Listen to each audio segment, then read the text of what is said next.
Sarah, can you call the roll? Sure. Cherick. Hoffman is not. Kimball. Yes. Roach. Here. Stanton is not. And Teal. Okay. Have a quorum. Next thing would be the approval of the agenda. So do I have any additions or deletions to the agenda? We'll make your motion to approve the agenda as written.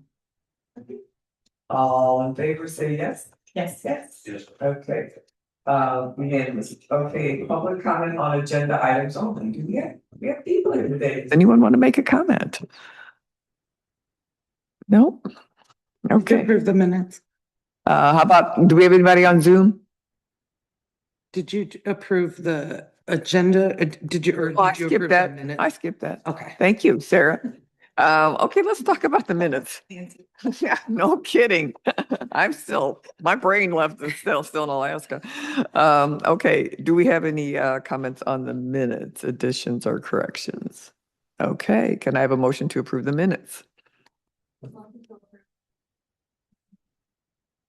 I have a second? Okay, all in favor? Say yes. Yes, okay. Now we can move to public comment, and I think we still probably don't have any.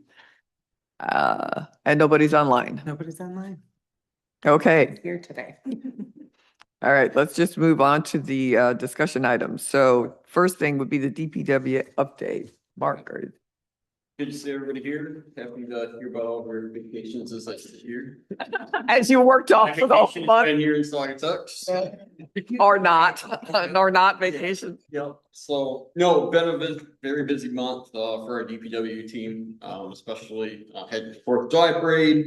Finally, we just had the Venetian Festival, so kudos goes out to them, the team themselves that came in, my part-time, my seasonal staff, and the full-time staff that obviously went in. A lot of planning going into that, a lot of the cleanup. I came back in Monday and town looked great. Had a few things to pick up yet, but we knew that was anticipated. So, but now I can go and you look and everything kind of back to normal, and we prepare for the next events. Since our last meeting, we've done 126 work tasks, and that does not include anything for like the parade or Venetian Festival or stuff. Those are like your potholes, your tree branches, your mist digs. Any call to service that we have to go and do. So Does that include city hall requests? yes. Just wondering. Nope, it Does does. it 120? City hall request. Yeah, city hall request. So any type of service that we would provide, whether it's facility or on the streets, and potholes have been done, quite a bit, tree branches, trimming, picking up. It's been a couple of things we've been really busy with.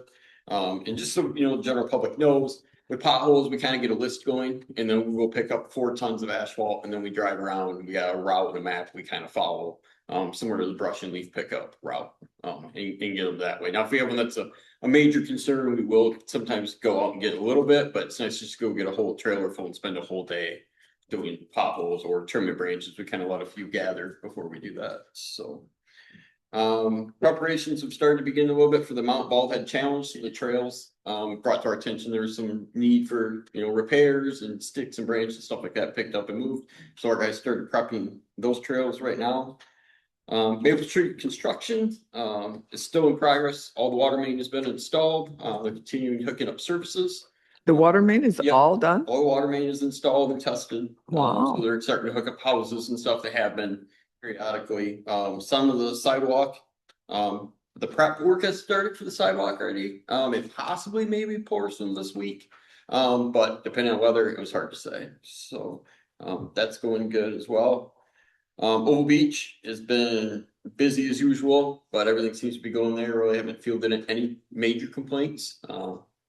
Typical traffic backup, try to turn traffic the best we can, but everybody's pretty persistent to want to get to the beach, and at times we have to turn them because the parking lot's full. So, but everybody's been pretty considerate of that this year so far.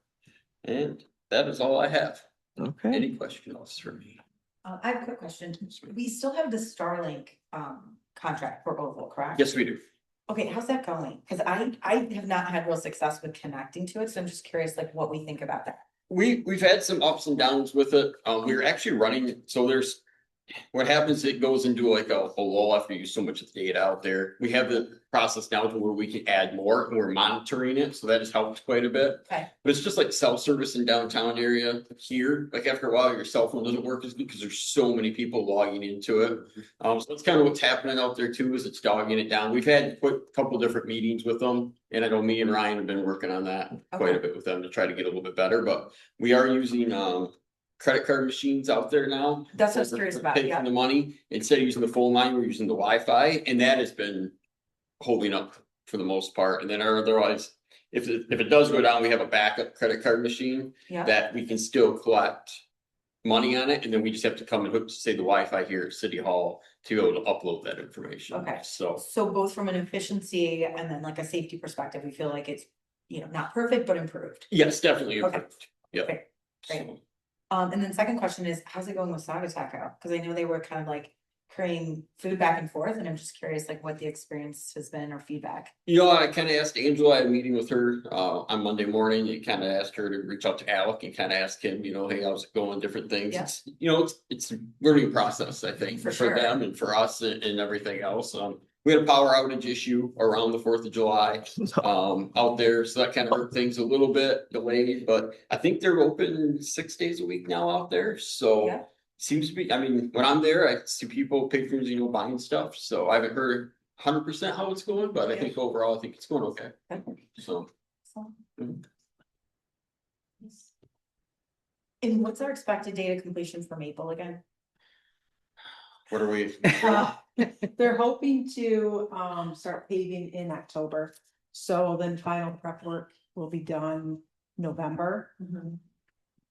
Yeah, so a couple more months. Yeah, that's a big one. But they're currently ahead of schedule. Now they say that, but I've seen when you say it's ahead of schedule, it's gonna go back behind schedule. A lot of that's weather dependent, and then subcontractors they use, whether it's the sidewalk guy or the company hooking up the water services or whatnot. So sometimes that stuff will delay, but right now they're actually ahead of schedule. So, And then remind me again where we are with Park Street for like the engineering plans, when we might be able to take a look at those. yes, so that is, when's the public meeting? We just September 1, correct? It's like soon. September September 1st. first for public feedback for open house, and where's that one?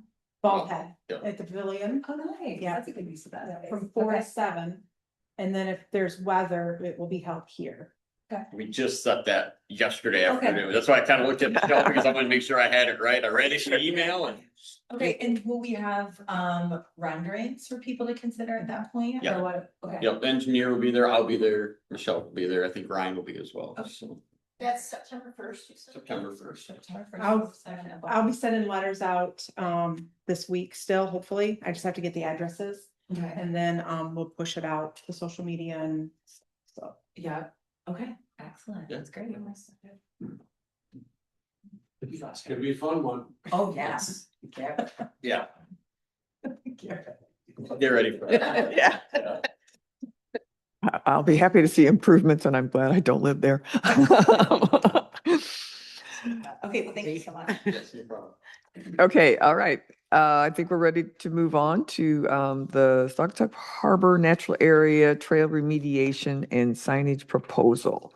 So, Michelle or Mark, did you want to lead that or, It's kind of both of us. okay? Again, some of this stuff was started before I started, so I always kind of looked to Michelle as my professional on this, but kind of this is the proposal. The work that came in from the ODC and what they want to do for trail recommendations, the habitat restoration, and then also the signage of it. So this is kind of an overbrief of what their recommendations are and what we should do. I know we have a long meeting today, so I'm gonna brief through it, and then we can answer questions as needed, or Michelle can add on to. They gave you a couple different options for habitat restoration. A lot of this is to help prevent, we got a lot of trails that are random. I think everybody's kind of seen that map before, maybe the last work session we talked about it. And what this will help do is kind of block those trails off to restore it back to the way it should be, instead of having all these road trails all over. Their hybrid approach, which they're recommending, you can see here is like, a combination of native seeding and targeting, plug installation. Plugs are already kind of like plants that start growing, you just put them in the ground. If you're familiar with plugs, all like greenhouses, that's how they start with growing flowers. They start with plugs, put them in the ground, and it grows from there. But just kind of like they said, that balanced approach between the cost, speed of doing it. Instead of just throwing, some of it you could probably do seed application, but I think some of the other areas you're not gonna be able to do that, where they're gonna recommend putting the plug store, you can get that vegetation to grow back quicker to block off those trails.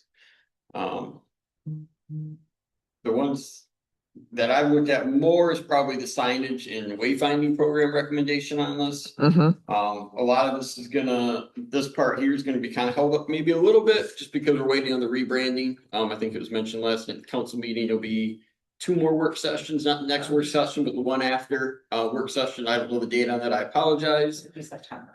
That they're gonna present it. I know Lauren was talking about that, but if I'm wrong, Lauren, let me know. I see she's online now, so. So, yeah, because it seems like I remember there was going to be something presented in July. So did that not happen? And they're just working through it. Or did they present in July and they're still, you know, are they making progress?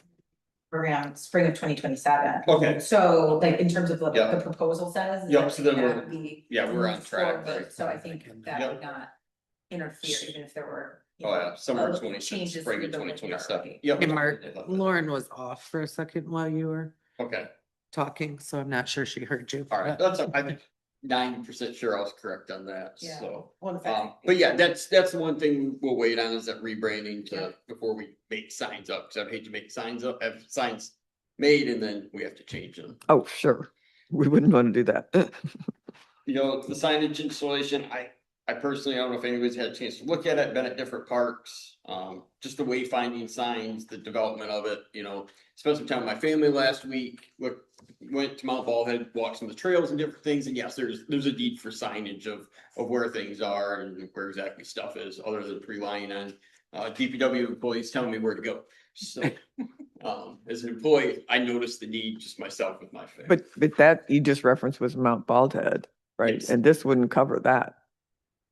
No, I didn't. And no, but I'm just making, Yes. I'm just picking up on your point that do we actually need to think more about Mount Baldhead signage I think as in well? general, I You know, think. we probably the need to whole think about city in all of general. our, Yeah, well, and I know there's. we've already plans and kind of- proposals out there for that, there's Yeah. other teams working on that, so. for Yeah, signage. Yeah. I mean, the hope is that this, since there's the endowment for this, that this could be the jumping off point for this, right? We Yes. can establish the wayfinding and signage, and then as we have budget, we can continue that throughout the Yeah. city, so, you know, Yeah. to what's appropriate. Yeah, and the reason I referenced Ballhead, I know it's pretty, but with being the nature area and whatnot, and all this trail, everything's kind of, people always look for a map, they want to know where everything is. right? No, They're- no, your point is good. Yeah.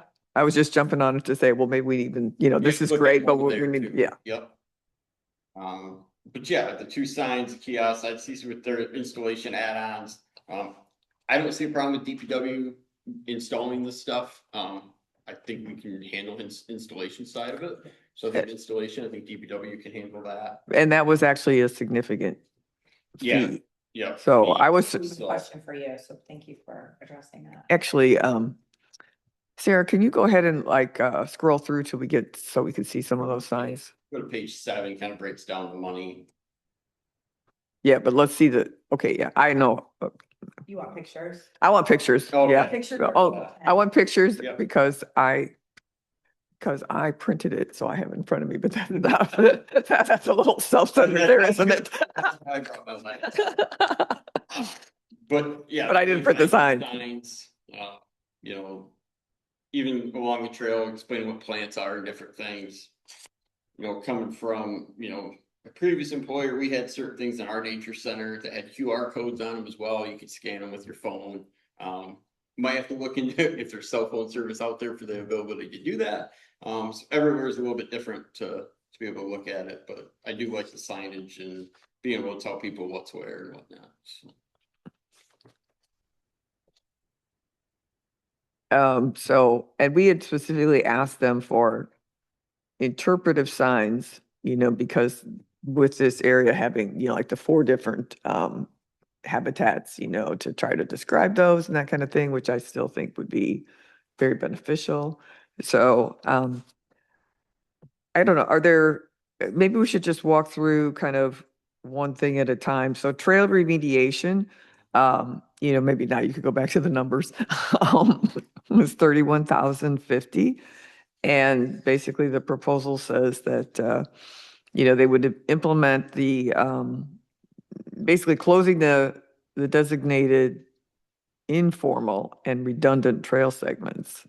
And then they would also, it says consolidate user activity on the existing trail loop. So I guess they need to do some work on those trails, the ones they're recommending, in order for those to actually be totally passable. Because it says down logs, brush, other natural materials, and then small keep out signs to discourage reentry. So that's all part of the closure. Interesting.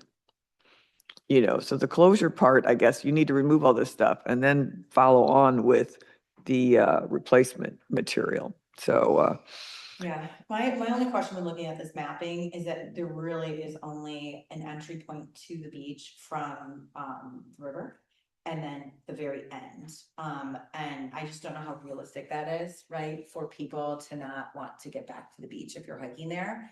So that would be a question on, if some of us want to go out based on what they're recommending for this mapping of like, is there another point of entry? Because you just know, I mean, that's why we have all these sort of like deer tracks, if you will, is that people want to get to the beach. So we just want to make sure it's realistic that people are not going to just go ahead and trample it anyway, right? And they've identified that they want people off the dune, right, for probably erosion purposes. So that would just be a question of mine in terms of as it exists in this state, the mapping of the trails. yeah, and I guess as I look through this, because we didn't have a chance really to study it too much ahead of time, some of us who were out of town, do we want to do a little more research on this?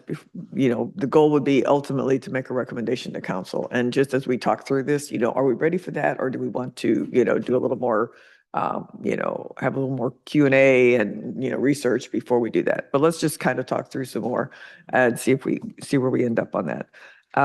So habitat restoration of closed trail sections. That's where, as Mark just pointed out, there's a couple of different options. So, there's three. So there's basically putting in all plugs, putting in, doing it just with seeding or going, the middle route. Yeah, just off the top of my head, I guess I'm not a fan of all seeding just because that's just risky and you just don't know what's going to take and what's not going to take. And so at least I would be thinking, we would want to do the middle of the road, if not the whole thing of plugs. But is there any thoughts on that? I think they recommended the third option, the hybrid approach. Yeah, which is about, it's just over half the price Yeah. of what option one is of all plugs. Right. It cuts the cost, increases success. They are experts in determining where these things are appropriate. So Mhm. I think that's. That would make sense.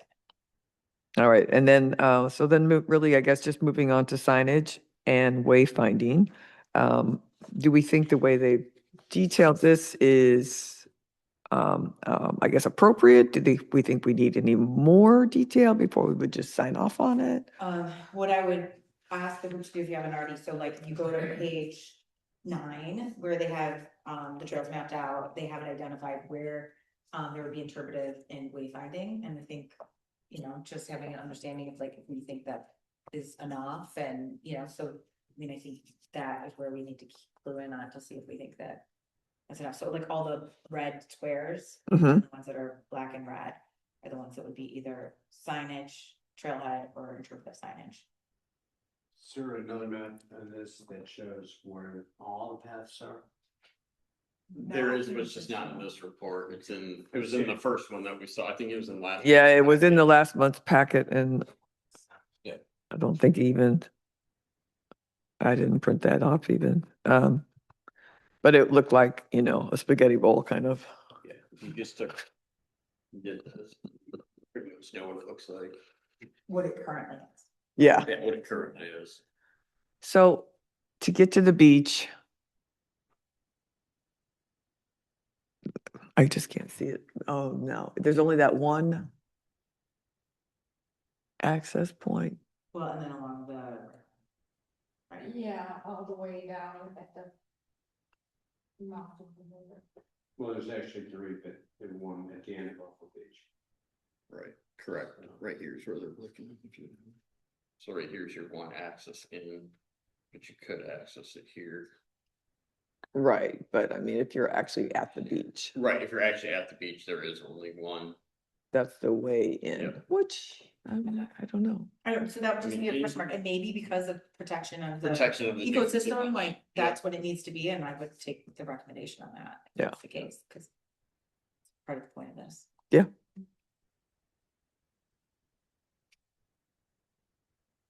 And then it basically said that there would be, so find 5 interpretive signs. 6, you are here. Those are always good.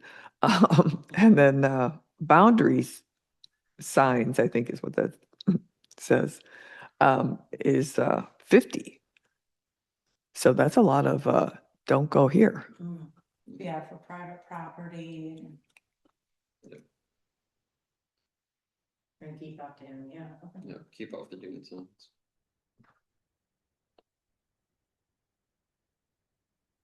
And this is all permanent? Is that what the? Cause like right now, like at Baldy, we have signs that say restoration in progress, like Mhm. once they're done there, those will leave, right? But Correct. I love having those there right now. I think they're great. Mhm. It's educational for the public and then people know like, hey, the city's investing, we're working on this, so. I'm curious, boundaries signs sound like they'd stay. Yes. Yeah, so these are clearly permanent signs.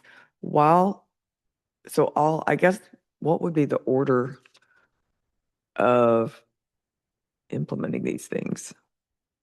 They kind of have everything as spring.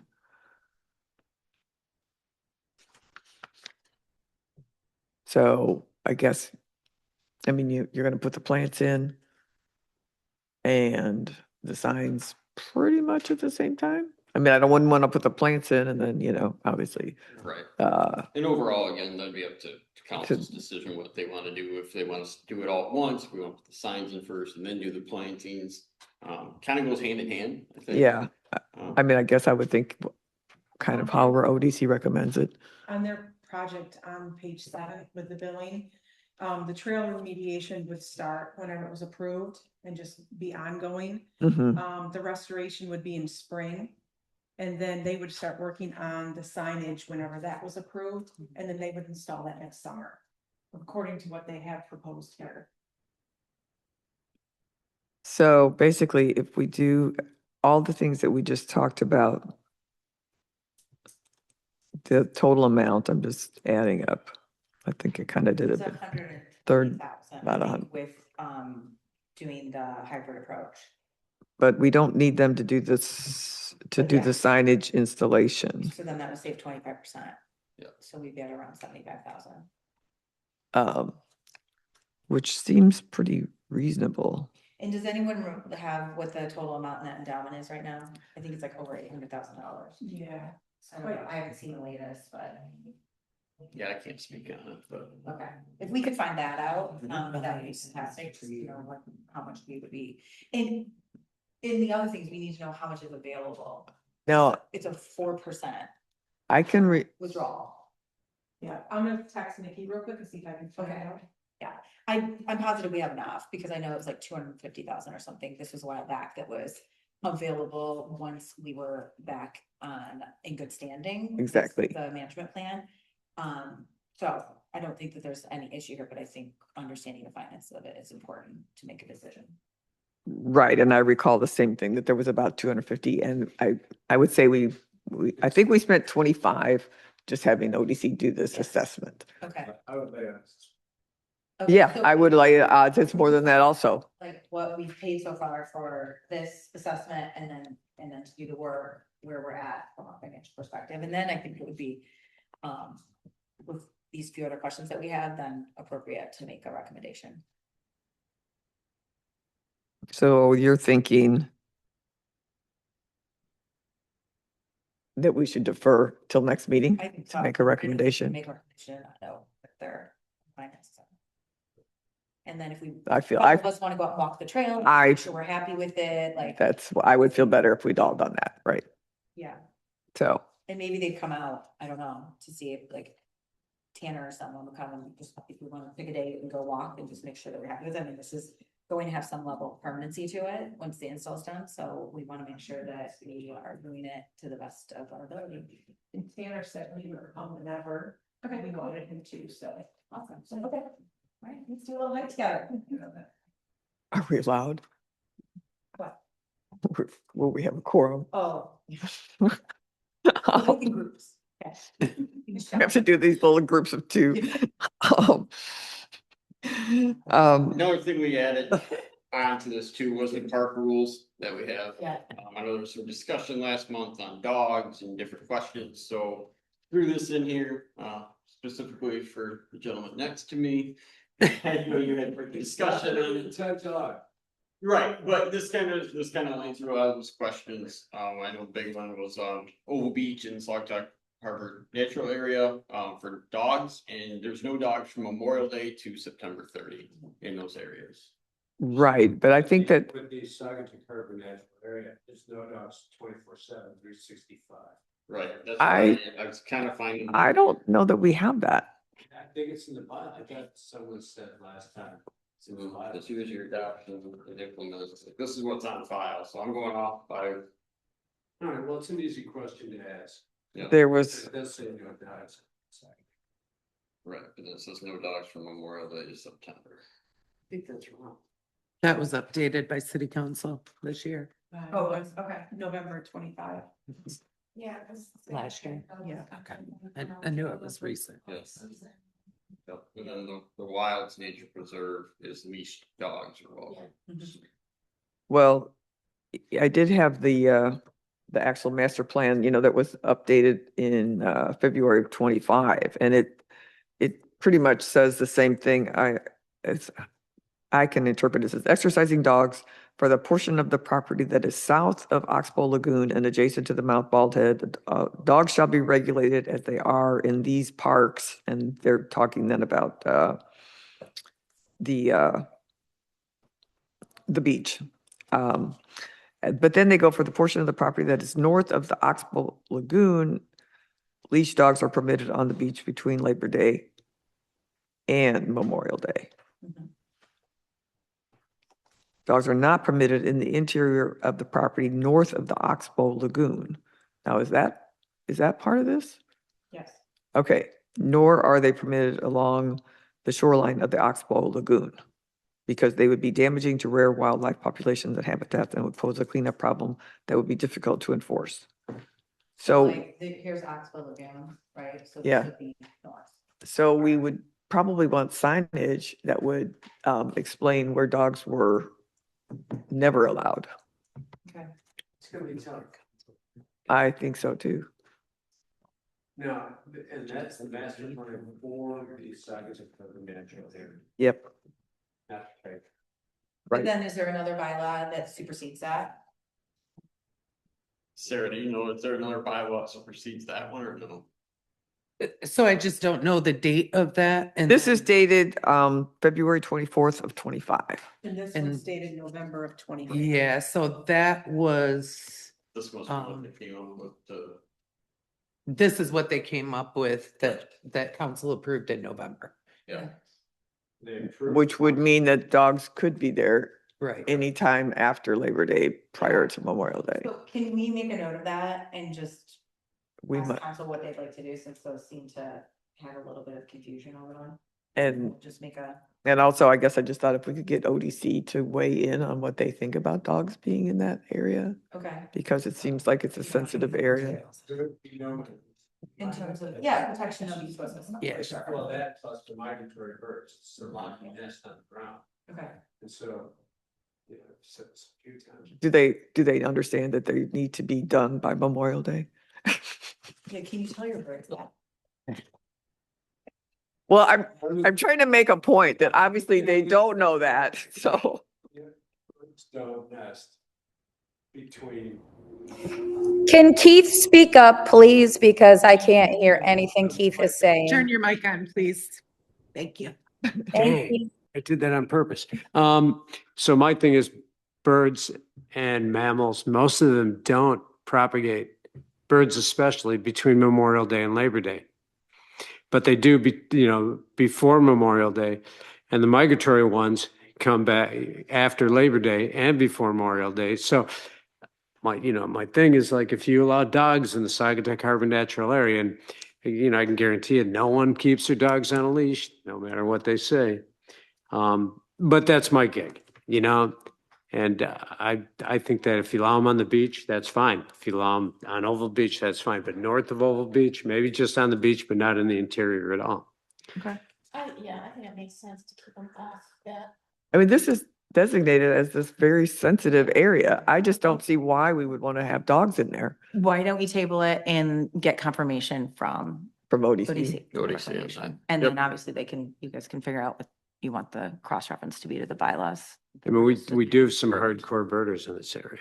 Yeah. Okay. Okay, any other discussion on this?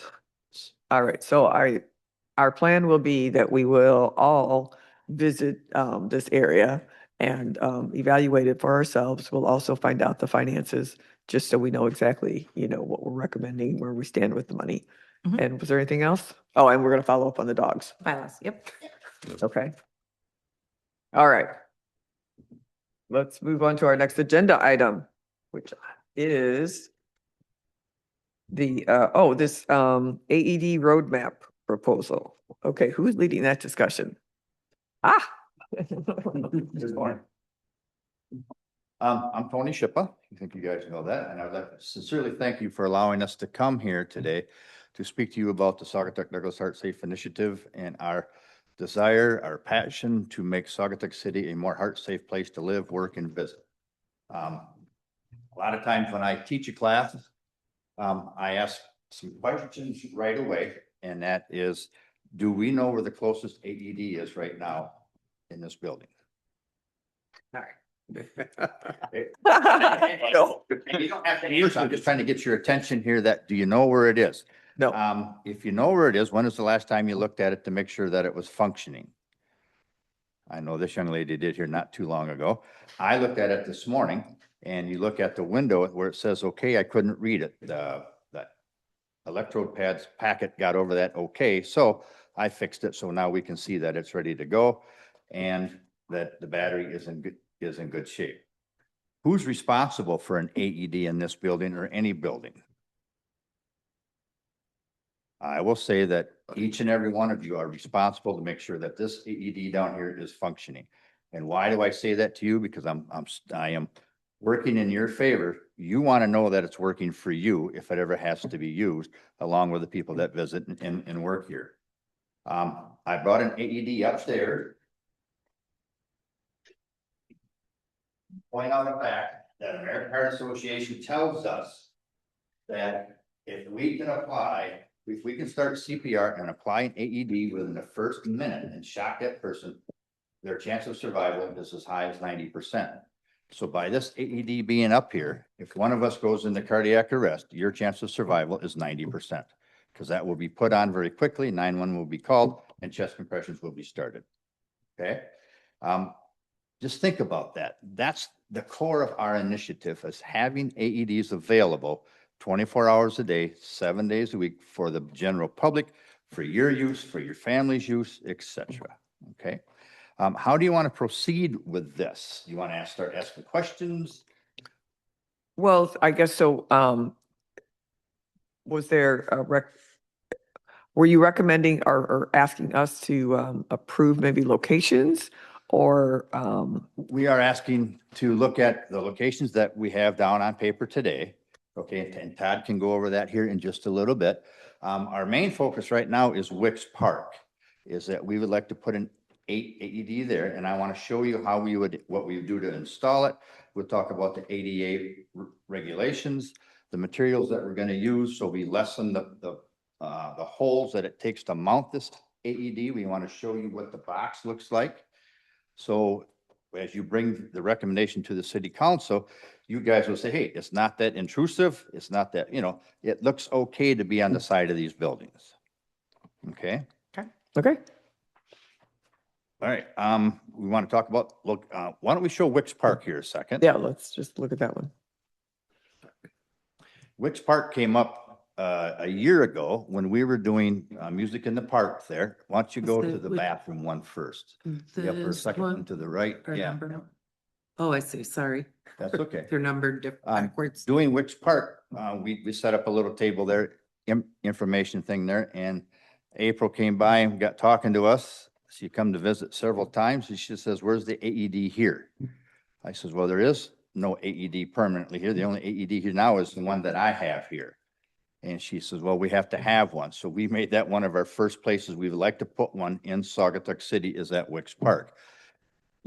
Our electrician, Brian Males, has done a lot of work on that building right there, installed that electrical junction box, I guess I would call it.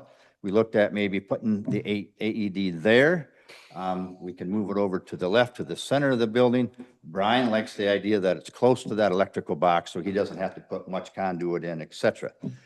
The issue with that location is it's not ADA accessible for wheelchair. There'd have to be a little modification there. The railroad ties would have to be moved back to the left so a wheelchair can roll up there and pull that out. If another location maybe on that building would be in the front between the two bathrooms. That's another location. Sorry, there you go. Oh, that's me in the trees. You had it There you right. go. That's a bathroom for squirrels. That shows the center one there. But again, not AED. or- Yeah. Right. I love that you took this thing five foot up Yeah. first. That location there, was wheelchair accessible. There is electricity up above, and I think there is a box on the left-hand side of that, just right of the men's restroom door there. And again, our electrician would look at that and say, yes, we can do that with no difficulty, et cetera. And now how that would be mounted on that wall, it is mounted with this material. I don't know if you guys want to see that. Awesome.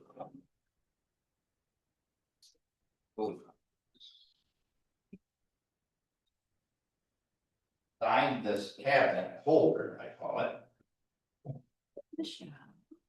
The cabinet itself takes three screws to mount. Instead of going into the building, we would mount the cabinet with this. This only takes 2 screws to hold up the cabinet. On the wall, and I didn't get a chance to design or finish making this, but there would be another board that would come down here because there's a little electrical box that gets mounted down here.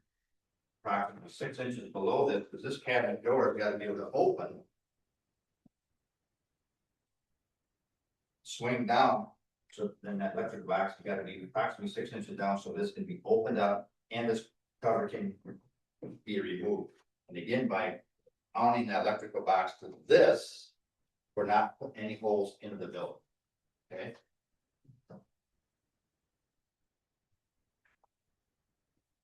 Any questions on that? Thoughts on that? Is that an electrical box to the right? To the far right, yes, that's more electricity there.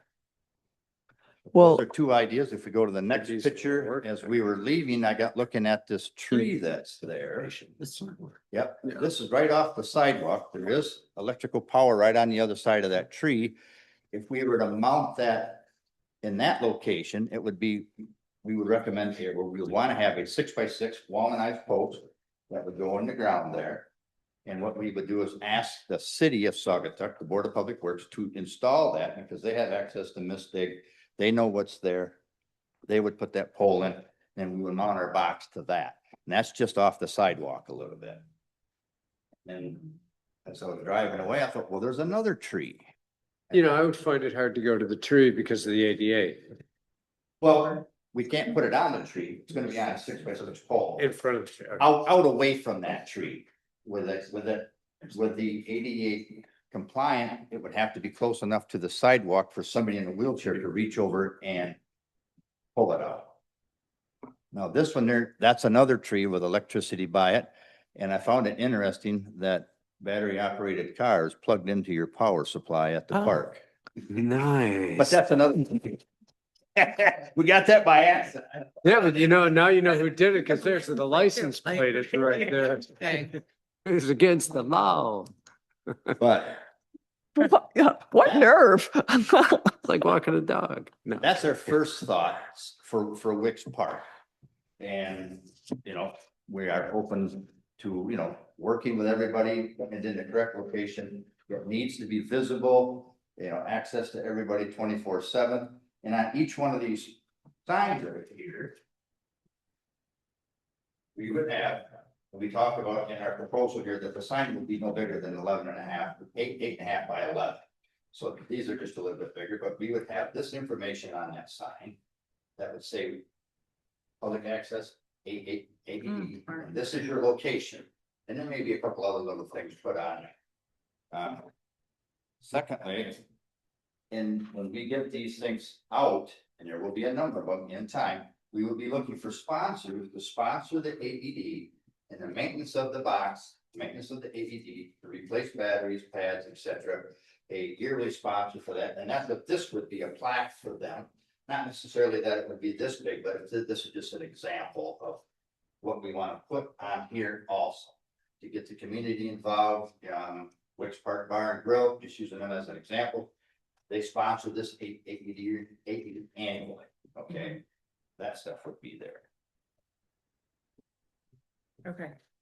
Well, with the renovation plans for the restroom there, we would probably either want to, you know, incorporate it at that time or not do it there. And Correct, and maybe I should have spoke before Tony today, but when Tony came and presented this to me, I was like, oh, by all means, bring your box, show this council here, show us what we're doing or what it looks like and whatnot. Yeah. Then I went and talked to council about what I'll be talking about here soon with the upgrades. And honestly, at Wicks Park, to do it right now, with the upgrades that we're looking to do there, unfortunately, we're gonna get this thing set up and we're probably gonna take it right back down. Okay. There's a couple options, which I'll talk in a little bit about, what we're talking about there. Same thing with the Village Square restrooms, you know, we're gonna hopefully do some upgrades there, be talking about that shortly as well. So I would hate to set this thing up somewheres and have to take it right back down. I know another spot you have on here, where we just put brand new restrooms to where I think it'd be beneficial as well is the Mount Baldhead Vix. Yes. I know they've had a couple emergencies out there this year where they could have used an AED a lot quicker than what a beach staff could have got up there for it or before first responders could get there. And being that facility just got built and the power's there and there's a location, it's accessible. So it seems like it would be heart attack prone. right. So I would hate to go and say, yeah, let's bring this to council. Let's put it at, Wicks Park, knowing that within the next year or however long it takes, we're gonna have to take it right back down. All right. I do agree with that, but I think temporarily, even if it's a year or two, we find a spot to put it in. And then if the bathrooms are going to get remodeled a year or two down the line, at least it's there now. And I would say it's been within a year, but you put the AED in, people get used to it there and then all of a sudden it's gone. And I know there's the phone app where you can track where AEDs are and different stuff like that. But my concern is we're gonna spend the money, you're gonna spend the money installing this, putting it there with the power just for me to take it right back down. What's your outlook on it? We do have an alternative place close to Wicks Park, and that's Wicks Park Bar and Grill. She has offered us her building. Through my son's communication, she wants to talk with me, we're trying to get connected, that she is willing to allow us to put one of these on her building in front. That would be across the street from Wicks Park. And the question came up, well, if we put this on Wicks Park Bar and Grill, what happens when we put it at Wicks Park? Wicks Park Bar and Grill will stay.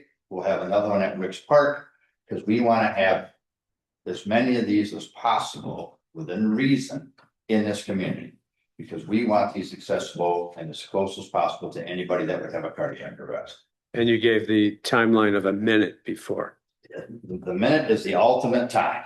Okay, our goal, as you read and study, if we can start CPR and apply an AED and deliver that shock in the first 3 to 5 minutes, we double and triple their chance of survival. If it's done in 1 minute, 90% chance of survival. Basically 9 out of 10 people live if that first shock is delivered in a minute. It seems like people would naturally look to the restroom buildings for this kind of equipment, so what would it be possible? What we're describing for how they might manage this with the trees? would they be able to put up some kind of, stand to have it near the bathroom and accessible and kind of be part of that platform area? Because that likely won't change the footprint, maybe, I don't know. Which part, there, again, I'll be talking about that very shortly, but there is a chance that footprint could be changing. Yeah. Well, for now, why not for now, across from the bathrooms, still, it's, if you put the 4x4 post in the ground across from the two doors, And that could stay there. And it could even stay if the there, bathroom's renovated. or when the bathroom's renovated, you put it right on the bathrooms again. So that would be I my don't call. know. That, I would want to talk with my electrician You can, about that process, how that would go, which, you know, I mean, we can run electricity any place we want to. But I'd like to talk to him about that. You know, I don't see why that wouldn't work. Todd, you got a thought with that for putting on a pole right there? And Todd can brief you too on some more locations. And the big picture is, our first purpose of being here is to get this blanket okay to start putting these in the city of Saugatuck. Good. Also, I'm not clear if there's a funding issue. That's my, Mark, a lot of great points. Can you talk into the mics? We're recording and Lauren's online. Sorry about that. Lauren, now you can hear me. I'm Todd Christensen. I'm the administrative chairperson for our all-volunteer nonprofit organization here in Saugatuck Douglas and Saugatuck Township. And Mark brings up some great points about, not building the plane before you built the runway type of a situation in this particular incident. Just so you know, we have already purchased the defibrillators from donors for 6 locations in the city of Saugatuck that have 0 public access defibrillators 24/7. But you've already purchased them? Yes. Yeah, I just want to make sure I heard that right. Yeah, we've had them since March. Since March. They were purchased with donations from last year, specifically including the cabinets. All in said, it's probably $15,000 that have been spent. And that's okay because they've been designated for Saugatuck City. But the locations, just to shed some light, we've talked about Wicks Park. And we identified these, and I can email this to you also, Sarah. You've got one copy, and the defibrillators for the city of Saugatuck haven't changed. But just to let you know where we think they should go to give the best strategic benefit to where the public assemblies a lot and where the chances of a sudden cardiac arrest are pretty good. We've got a great police and fire response within 5 to 6 minutes. They can be there, but we know, like Tony said, in the first minute, less than 2 minutes, the quicker we can defibrillate and get someone doing chest compressions, the better. So we have Wicks Park. That's our number 1 spot. The next one is the Butler Street Playground / public restroom area. Mm-hmm. The Saugatuck Information Center right down here. The base and the top of Mount Baldhead and Coughlin Park. And we're certainly open to other recommendations. I mean, there's many more. Right now, there are 37 defibrillators identified in the region. Many of those are in private businesses that are restricted access. A lot are in the schools. The city of Douglas has 5 that are 24/7 that are out there. And to your point, Judy, they are all on, well, most, there's a new one going up, but they are on the public restrooms in those park areas. And you're right, in most communities around the country, that's where they're located, where people gather and where they're positioned. But there's no reason to delay, like Keith said, without interfering with the future remodel of that bathroom, which it definitely needs. A 6x6 post could be mounted somewhere visible, and then people would know that, yep, Wicks Park has a defibrillator. And when a new restroom goes up, they'll see that same defibrillator box mounted there where everyone can see it. So that's the thought process behind the 24/7 locations in the city of Douglas, or I'm sorry, in the city of Saugatuck. I have a great new location for you. Yes, Upstairs here. this is a good spot. Yeah. I mean, this is where pretty much everybody hangs out. Yeah, I will That's give, changing too, though. I'll give you one example of a recent unfortunate death that happened. And it was 3 weeks ago now at the Antique Pavilion on Blue Star. Because you never know where these things are going to happen. And according to the fire department's website, which was updated since March, there have been 6 sudden cardiac arrest deaths in our area. So we can safely say that, at least we know now, there have been 7. At least one we know of was out in the public, which is what we're trying to capture. We can't do anything about someone having a heart attack in their private residence at night, during the day, whatnot. But for the public, this situation happened on a busy Thursday. It was 3 p.m. The gentleman was 78 years old, didn't feel good, sat outside on the bench, dropped dead right there, heart stopped, went into cardiac arrest. Fortunately, there was a person there that knew CPR. So we know that chest compressions were started very quickly, and the sheriff's department responded very fast with their defibrillator, and they were able to deliver shocks and at least get that person to Holland Hospital. And he lived long enough to, say goodbye, and that was the end of that.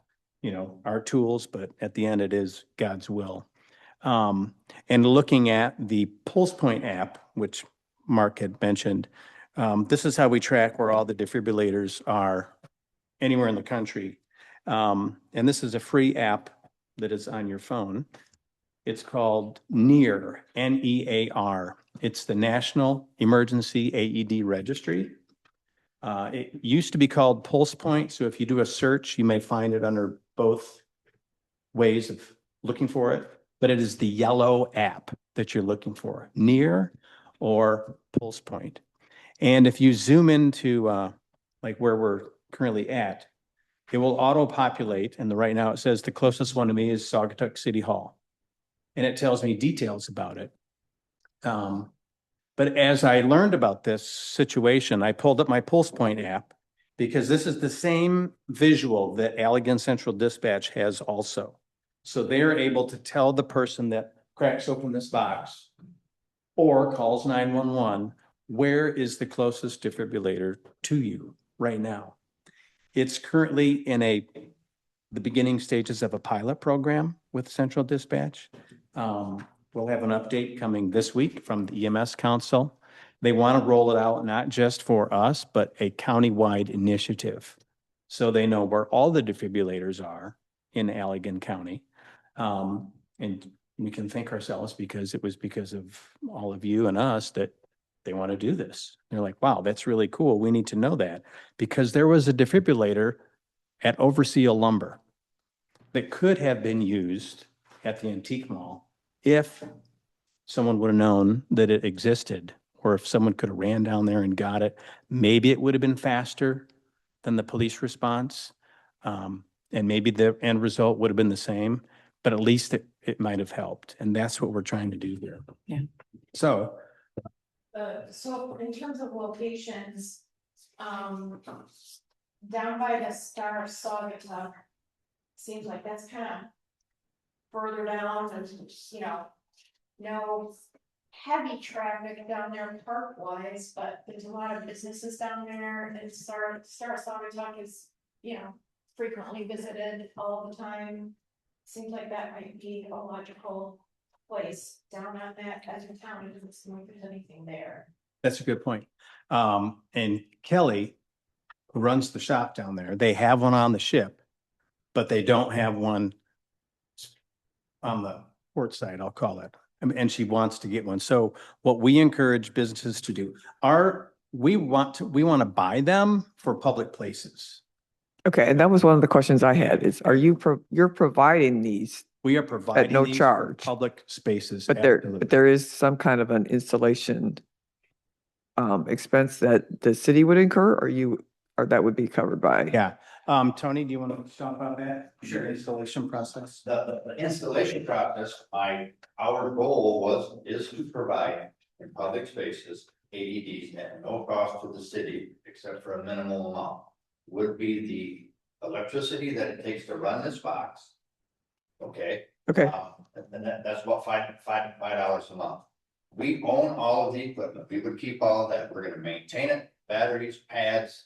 We're gonna do monthly checks. This thing will send us information about that AED, about that box. We'll monitor all that. Anytime that box is opened up, we will know that, and that AED is removed, we'll know that. But there is no expense to you for us to put these in the public spaces. Now, if a business wants to have an AED, the drugstore notified me, Mr. James Brandis says you guys can use the side of my building.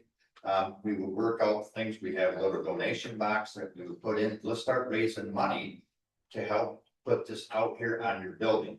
We've had a business owner say, I had a private individual, give me a check to put one at Woossaw Coffee Shop. You know, we will take the donations to do this, of course. That would help our initiative, help us be able to maintain these. We'd look for help from everybody, but if the business says, here, I want to do this, is there a cost to it? I would tell them the cost is this much for us to do that. Would you like to donate to our cause to put this on your building? But the ones that you're recommending for the city, are those all readily available? Like all of those, or are we talking about just doing one to get started? Well, they are all, we received a $8,500 grant from the ladies of the Lake Shore who care. Yeah, okay. We know that, and we've been trying to. I wrote you a check. work to get through the process, so we start putting these out, and we name places that they would go. They are at my house, waiting to be put out, waiting to go to work. We ordered 4 of these boxes. Now, I inquired the other day about ordering 6 more, because I know we're getting closer to do this, and for us to have enough money to buy 6 more, we're close to that again. But it's gonna be, delivery date, ship date is till September 1st. The stuff isn't just ready and available in 3 or 4 days or 2 weeks. It takes a while to get it. And once we get through this process with you guys, the city council says, hey, let's put this. We want you to start putting these out. Then we can get them orders made and put those AEDs around. But anything on your public property, the Wicks Park, Mount Baldhead, the restrooms, they're already paid for. All right, Okay. you go ahead. I mean, so I just want to say thank you for your work. This is incredible, and this is incredibly important to our town and those that visit us. So I think I appreciate the background and the education on this. I think it's very important, and I almost think as a side note, it would be really helpful for all of us that volunteer through the city, through the different committees, to have an understanding of this with this near, even just push it out through us. So there's more people that are aware of this, right? I think that's helpful. But in the interest of time today, what exactly can we do to help this along? Recommend to the city that we should get these things going. And I mean, you list, is that like? So this is phase 6 1, Yeah. essentially. So we are have you 6 recommending that are available to us, and there's 6 7 on that available? list. And there's 7 on the list. Is that what? Yeah, because Yeah. the Dunes View is inside of the township. Yeah, oh, that's Okay, right. We wouldn't do that one anyway. Okay, so Minor- they're all available. Would we recommend moving forward? AEDs are available, yes, I have to order the boxes for those, because I didn't know how much longer this process was going to take. I didn't want to spend that $16,000 basically, or $12,000 to get those coming right away, but I can get it coming if we get permission to, that we can do this. But the Historical Society says these boxes are perfectly fine for what we want to do. It's not intrusive on the building, because the way that we're going to mount them, we get the okay from that. We're looking at a blanket application for us to do this to all the different locations. Sargent's Marina is giving us money to put one over here at Sargent's Marina, and that's in the historical district. We need to get permission to do that. I know where it's gonna go. I know how it'll be mounted already, but we just have to have that permission to do this. So Mark, do you have any concerns about this as PPW? You know, I'm all about the AED, and me and Tony talked, I'm all about, but like I said, my only reservation on this is knowing that we have up and coming stuff. Like, Yes. I get about putting it in place. You have your own electrician, you're installing it, but I'm literally with what I'm going to present in a little bit. It could be up that the Wicks Park bathroom is going to go away. We're going to build a new one, a new mural, like a bunch of stuff is potential at this point. So, you know, do we, I want to say gazebo, but it's not called gazebo. the pavilion over there by Wicks Park, is that like, do we look at a recommendation, maybe putting it there? There's power there. It's still in the public. It's still, accessible. The base of Mount Baldhead, absolutely. I have no problem with putting one there. The top, again, there's with approval from the council, obviously, but again, the top side, there's a project coming up in the future there too. And at the top, power is my concern up there right now, with going in the building that's still there and how we tap into power and different things there. So that's where my reservations lie, onto the time of the placement of these. Yeah. I'm all about putting them in places, but I just want to make sure that we don't do something that we have to take right back down. Yes. So. And Can I- we're in this, nope, go ahead. A quick comment and tell me if Lauren can comment on this. Lauren, if you're still with us. Do you believe council would want PPW to make recommendations on the exact deployment in terms of the location? Is that a good use of this committee? Because that would be something that, while I think we're probably all in agreement, this is really an important public safety. And the fact that you've raised the funds and that, your group knows how to install this, maybe we need to say, hey, by next meeting, we will come back with exact placement recommendations and move this forward. So is Yes, she allowed to Kelly. comment? Yes, Kelly. Okay. Oh, So is that, can we land on that? Because I think, we can continue to talk, but until we can physically see this, now we know exactly what the install situation is and what this looks like. The other thing that I'd like to say before we move on is that, again, because we're going to talk about the bathroom reno, if Christine is willing to do this at Wicks Bar, and then we could put signage in the restrooms to say an AED is located across the street. So then we know there's congregation there, eyes would go there, it's across the street, and then that can help things. And maybe that's one way to get that to a level without having to do, further install that we know is gonna probably be taken out. You said something very important, is that we would work with the Board of Public Works to decide where these would go versus having to go to multiple meetings and Yes. et cetera, to Okay. speed up this process. That would be awesome if that is the way that we can do that. Yeah, so I would like to make a recommendation that that's what our committee does over the next month is work with your group, look at locations for this that we know to be true, and then come back with a firmer idea of where these should actually go. And then obviously we can hear what Mark is going to say about the renovation. So then we can do this proactively in terms of the development of that, so that they're in the exact spots that make sense for the public to use them. Can we make a recommendation now, though? Kind of Which- just did. For getting one up here, getting one upstairs here? right, but what they have funds available for is for 6. Well, the funds that we've already spent are for the AEDs out here in the community. Right. You have an AED in the Yeah, building. there's one in this building. There's, right. The interior remodel is Right, a project too. there is already one in the building. We don't need more than one, do we? Run downstairs, grab it, run back up, and we'll time you. You ready? Okay, yes, but Well, the other thing, Tony, I think- too, are they does gonna it make change the sense way to the have whole it meeting? inside City Hall here, or would it make sense to have it installed outside City Hall here? Because you can't access it when the The building's ultimate closed. location is outdoors. Okay, that way it's accessible 24/7 to everybody. Because when you leave here and lock the doors, this AED here is is no longer accessible. Our goal is to get as many outdoors as possible. There will be an occasion where one is going to be indoors for whatever for whatever the reasons are. But our goal is to put as many outdoors as possible. Okay, well, my thought is we don't make any immediate recommendations, that would give this some consideration as far as locations, and then we can come back at the next meeting with those. Is that good with everybody? Sure. Okay, I get all a right, second? all right, Thank you. You okay, kind of first. Okay. Motion it, so. okay. Okay. All right, thank you All so right. much. Thank you, Tony. Thank you. Well, if we got a second, did we need a vote? No, not yet. Okay. You just tell me. Oh, You can go ahead and do your, it's voice vote, so okay, it's just a recommendation. all right.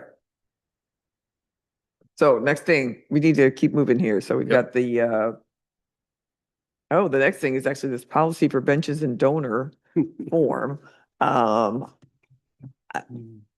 I wonder if we are really prepared to like make a recommendation on, these are the tables we want and this is how we would go forward. I mean, we've got this, you know, we know now what the policy is because you looked it up for us, but I don't think we're still. Thank you, gentlemen. Thank you. Yes, thank you. Think we're quite ready to, with anything that we want to vote on, or I'm just thinking maybe we don't need to talk about this too much right now and that we move on to the bathrooms, but we do need to come back to the tables and benches. But I'm just thinking that because, well, Brian's not here and you've been away, are we ready to talk about, okay, we want these benches and this is how we think we'd approve? I don't think we're ready for that. Are we? No, because there's no pictures on here right now, but I can dial it back and I could grab a couple recommendations and the 3 pictures, because I think we use this company now for park benches. I believe so. I haven't been able to find any information on it, but we had to get them from somewheres and. They look identical. Exactly. So how about for next meeting? Am I gonna be in town? No. How about for next meeting, I'll come up with some pictures of my recommendations for park benches, picnic tables, game tables. Yeah. Yes. Keith, if possible, could you send it with some time before the next meeting so that all of us can take a look? Yep. And kind of make the rounds and see what, and ideally we could each come in with a priority list because we're not going to have unlimited funds for this. So we can say, okay, these are the places that we think would be the top priority to add in. And then all of us just take a good read over the donation form. But I read it, I think it seems really reasonable. And I also like the fact that we have it noted that essentially those donations are unrestricted because that obviously widens the pool in terms of where the funds can be used for the benefit of the city. So. Oh, location wise, absolutely.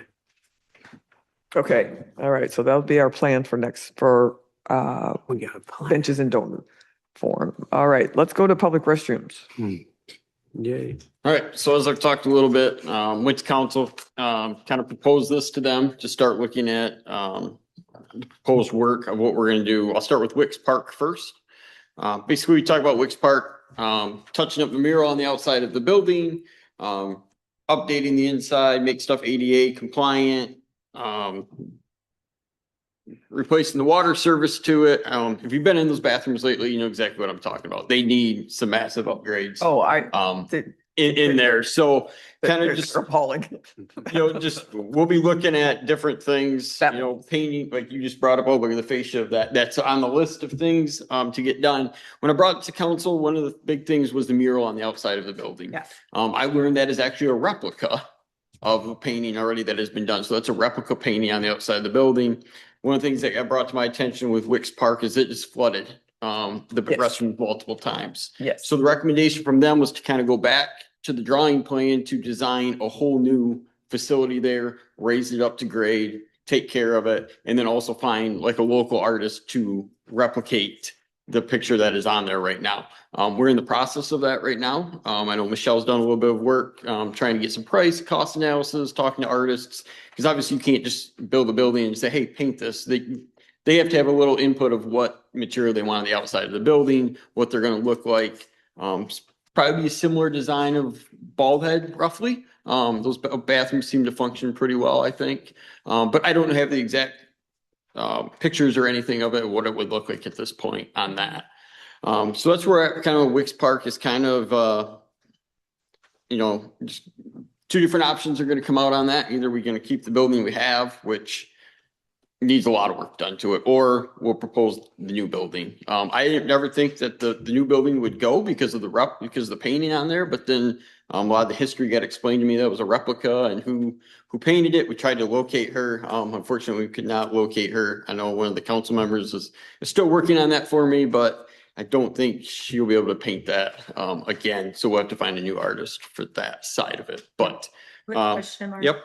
Do we have any idea in terms of the historic district how that weighs in on that. Yeah, so we did, since it's a replica painting and whatnot, they didn't. Building itself. and Yep, of it they in terms were of- good with terms of replacing the building. Okay. So, yeah, we did reach out to historical district already and talk to them on that side of it before we even started looking at artists and different things. So, We do want to replicate what's on there now versus getting something new. so as of now, it would be replicating that painting on the new facility. Yeah. Village Square is the other one that we're looking at. A lot there too is gonna be the urinals, the toilets, basically take the interior and replace everything is in there, you know, the mirrors, the water. Urinals in the men's side is a big thing. Because they're non-flush urinals right now, they're waterless, they call it. There's pros and cons to those, a lot of maintenance with zero flush. So we're looking at the different options there. You know, lights, fans, improvements at both facilities, replace the current epoxy flooring in there. A lot of stuff you don't pay attention to unless you go there specifically looking for it. When this got presented to us, I looked at Michelle and I said, let's go look at some bathrooms.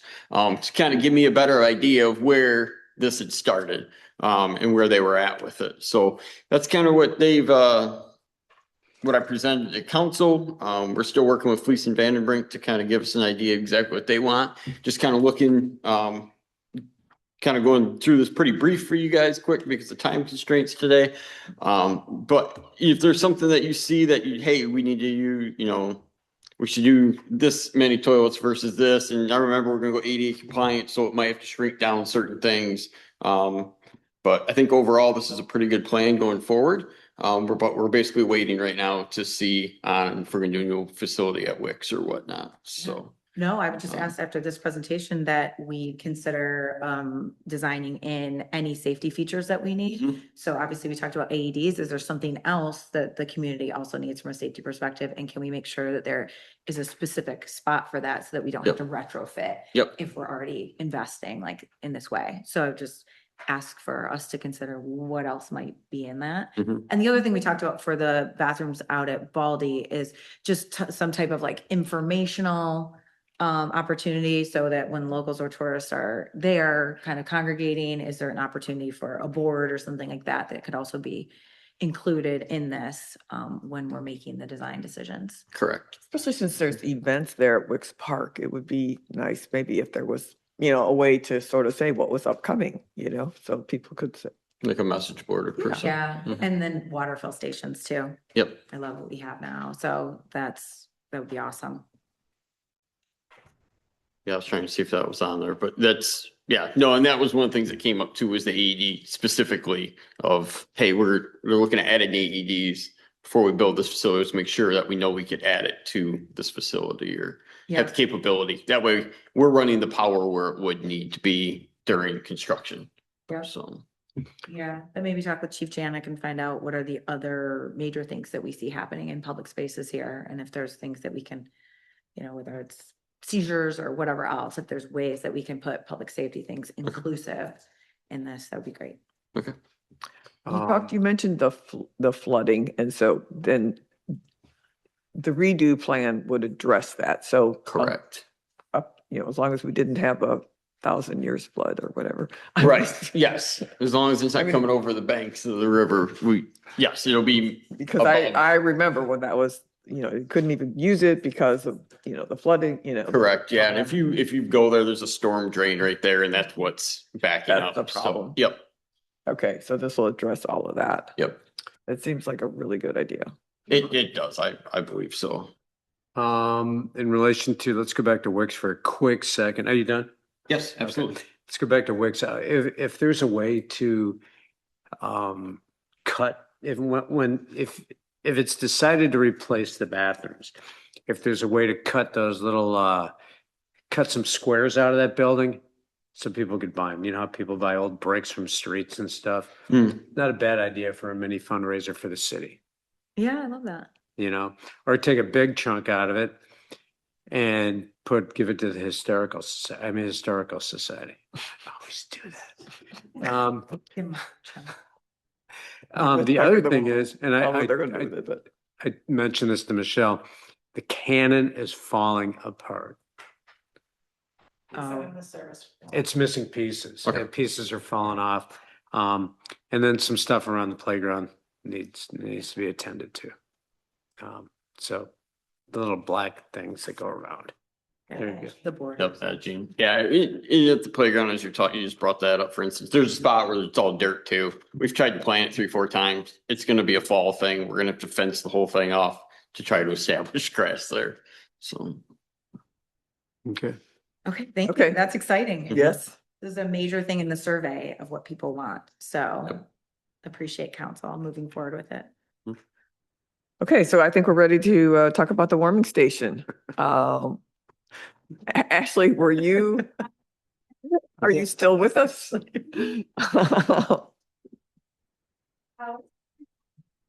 Good.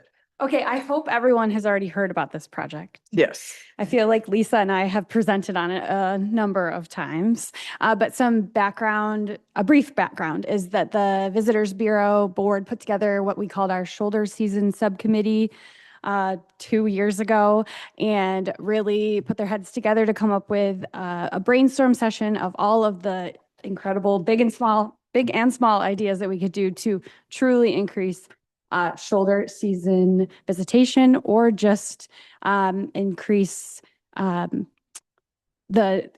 their time while they're here during their shoulder season. So that was a few members of our board, along with, we met with some municipal leaders. We brought in a landscape architect and a travel journalist, and it was actually really fun. Alec Payleitner was on that shoulder season subcommittee and is very passionate about this project. They took their hundreds of ideas and dwindled them down to about 18, I believe. We have like a bound book at our office with all those ideas listed. The first initiative that we are hoping to do is the warming stations in both downtown Douglas or downtown Saugatuck and downtown Douglas. The second initiative is the Food and Wine Festival. So we're doing both right now. Well, he's got that one. I've got this one. The Saugatuck warming station is proposed to be at the Rose Garden. I've met with the council a couple times on it and answered their questions. We did a community survey, which is also in your packet. I'm here to ask if you have any questions that I can answer, but hopefully just a recommendation to move on with the project and then present to Historic District Commission next. So here for questions. Was council in favor of it? They were mixed, All right. but yes, they were in favor. So with the addition of the warming station where it is right now, will the Rose Garden be closed off at night? No, it will not be closed off at night after completion. Nope. So the fence will come out. Okay. Right, which was mentioned in a lot of people's comments that they thought that it would be more welcoming now that there are extra entrances into the garden. I was also told that, you know, the gates have been locked, have not been locked, not really consistently. Some people have told me that they felt like the gate made them feel like they couldn't go in there. But then again, on the other hand, some people really love that wrought iron fence. So again, mixed comments on that. But you have a significant border with the benching and the plants and everything. It seems like you still have the boundaries that you need. Mhm. I mean, I feel like this is a great addition to the city. Great. Yeah, and then the other thing to touch on, I know that the residents of town love the Rose Garden and all the plantings that are in there. So we don't plan to disturb the plantings that are there. If anything, we're adding to them, especially along the perimeter where we're doing the work.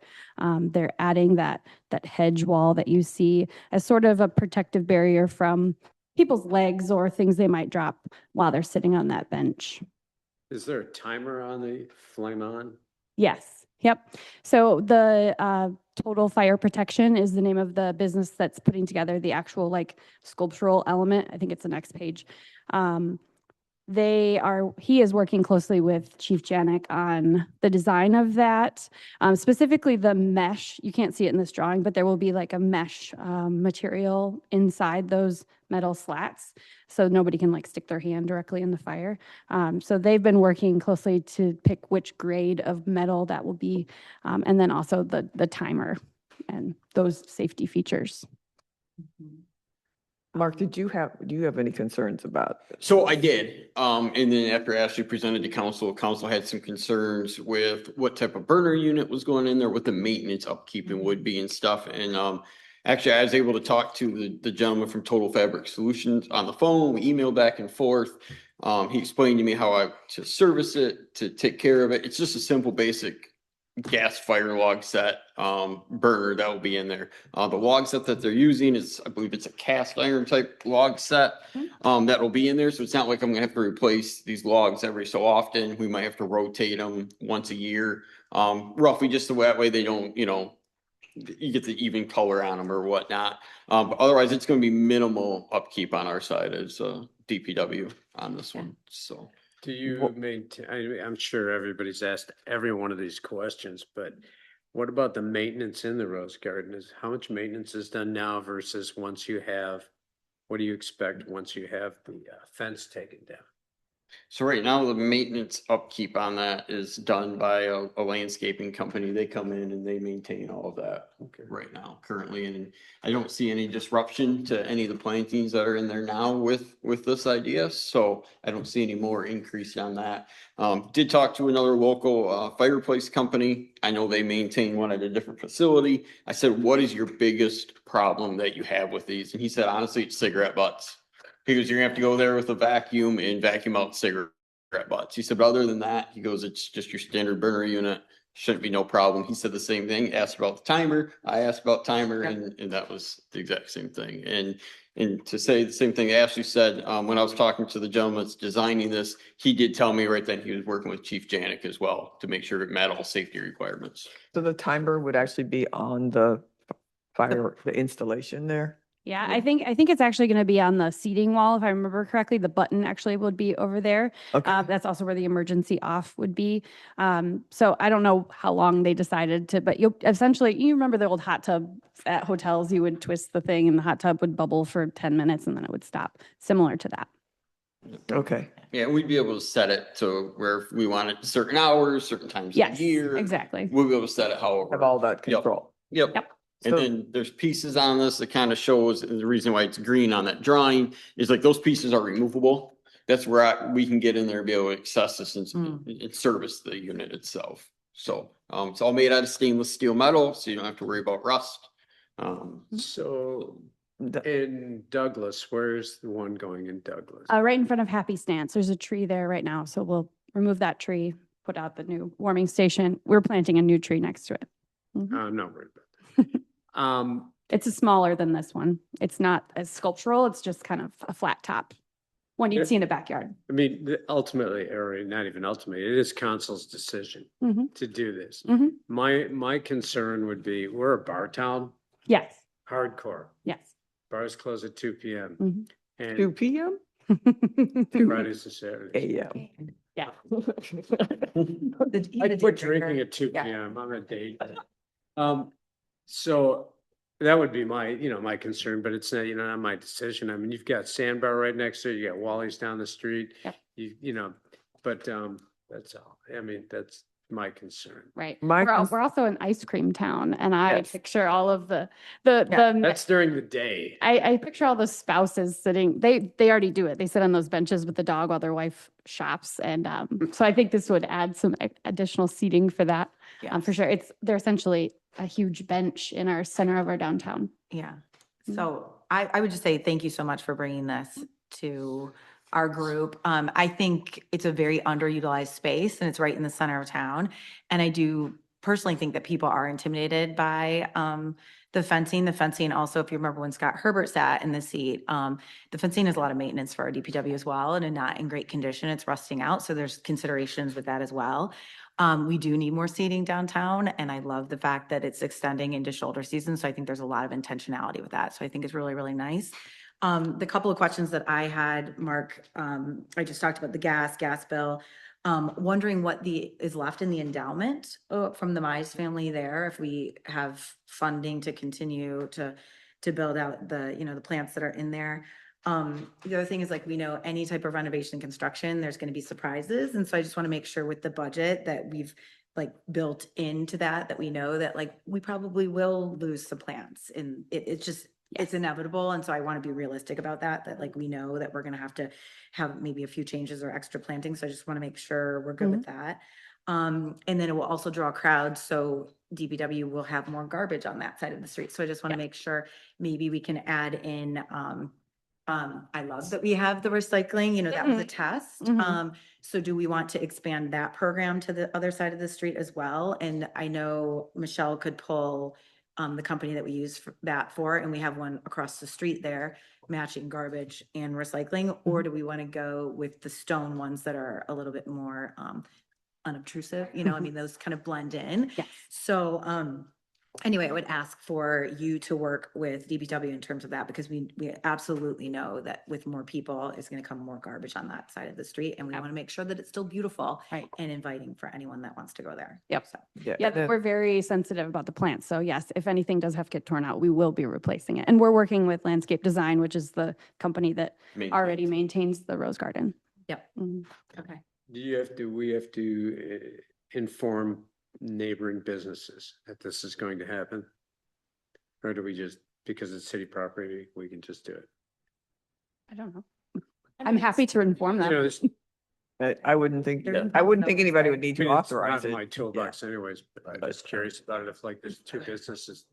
Yeah, it's, Yes. Yeah. Yeah. And my last comment would just be kind of piggybacking on what Kelly said, though. Not only will there be trash, but there's going to be like sticky stuff all over that bench that you sit Yes. on. So, because people are going to drop their ice cream cone. Superman. And, yeah, Superman ice cream cones. I can see it now because I have grandkids. So it's, you'll be prepared like to. we have that already now throughout the city, Yes, where but we I have mean- that stuff to clean up quite a bit. I just so. mean, that would just need to be on a rotation, because if it looks all sticky icky, that's not gonna add any, you know, any of the aesthetics that, we're looking for Correct. here, so. And the other thing I wanted to add is, so I have a goal to have this done before the holiday season. I know that summer flies by. So if the approval process takes longer, it will be pushed to the spring to not disturb our off season. And obviously we can't be doing construction when the snow's flying, but I'm still trying very hard to get this done prior to the tree lighting and Christmas parade. Wow. Okay. Okay, So with that, do we need to make a motion if we're, recommending to move forward? Is that basically, would that be helpful? Yes. And Ashley? specifically move forward in the rose garden. Okay, all right, so do I have a motion? Yeah. I think you need to be more, Station. okay, do I have a second? I will second. All right, so I guess, do we need a voice vote? I mean, a roll call? Yeah, for that one.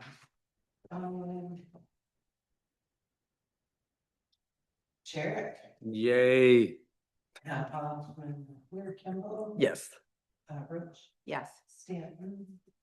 Stanton doesn't vote. And Teal. Yes. Okay, all right, motion carried unanimously. Thank you. Thanks, Ashley. Okay. All right, we're ready to move to, is there any public comment? Since no one's in the room besides Ashley, thank you. I don't think we have anyone online other than Lauren. Is that correct? So, no public comment, and we're ready to move to, committee member closing comments.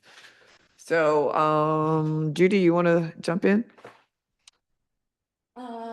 Nothing for me today. Thanks, everybody. Good meeting. Okay, Keith? Guess I'll be next. I learned a lot today about AEDs. I'm kind of grateful for that. And I think the public would be great to, we covered so much today. So if you do send this out, I do know that to the public, correct? Our minutes. Oh, they're part of the packet. Well, I think it was a great meeting. We covered a lot of ground. We're moving forward. All right, Kelly, any comments? Thanks, everybody. Great meeting. Lauren, did you have anything you wanted to say? No. Well, I would agree. I feel like a little man. I have to agree with Keith. We covered a lot, and we do have some to-dos. So let's make sure that we are prepared for the next meeting with everything that we said we would get done today. And if you don't remember, you can always, ask me. You can also just pull up the recording because I have done that before to say, what did we say we were gonna do? All right, Mark, anything you want to say, add? No, I appreciate all your time, and work and effort on things and being able to teach me, stuff I don't know and give me background history that I also need for certain projects. So I appreciate that as well. Yes, Michelle, anything you wanted to say? Oh, Come on. okay, all right, with that, do I have a motion to adjourn? Motion to adjourn. Second, okay, all in favor? Yes. Yes.